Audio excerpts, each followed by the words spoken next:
US President Donald Trump has posted on his Truth Social account that he will announce a crushing economic response against Iran, but he says it will be economic warfare and isolation on unprecedented scale.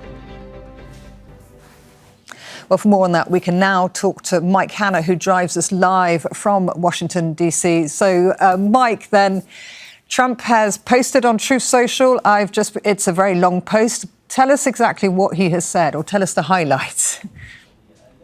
Well, it's an exceedingly long post and certainly shows President Trump's frustration at this ongoing resolution of the situation with Iran.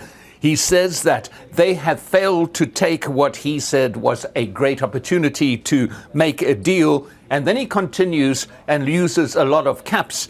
I am announcing the most crushing economic operation ever taken against any country. He continues, this will be economic warfare and isolation on an unprecedented scale. So President Trump certainly not talking down his intent to squeeze Iran economically even further. What he's actually going to do, well, that is not quite clear. He does also mention in his post that any country that aids Iran in any way or does business with Iran will also face, in caps once again, tremendous economic consequences.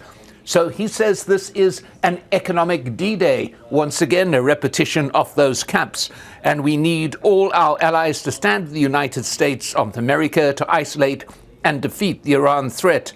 These maniacs are on the ropes, he continues, and these historic measures, as he puts it, will cripple them. So certainly a degree of frustration here, very loud shouting from President Trump, given as well all those caps that are contained in this social media message.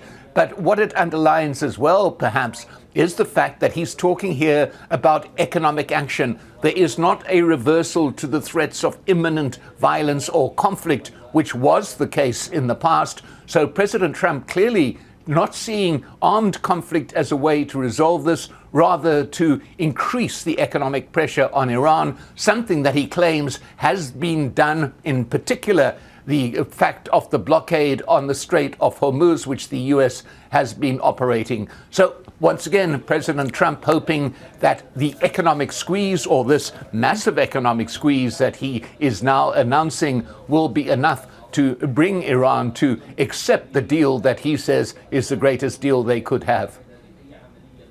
OK, Mike, and you mentioned there is frustration because the memorandum of understanding with the 60-day clause expired earlier this week.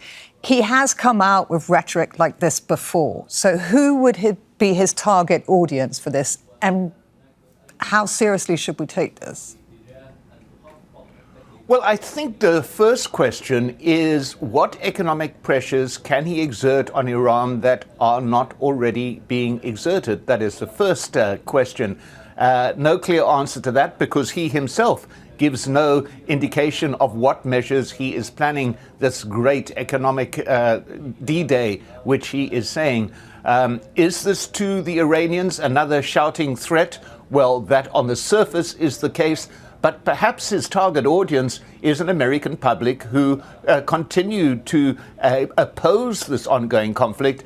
And he is now taking what he would hope to be seen within the public forum as a very strong stance, regardless of the fact that we do not have specific detail on which to judge the possible efficacy of this particular move to strengthen the economic action against Iran. Mike Hanna, talking to us there from Washington, D.C. Thank you.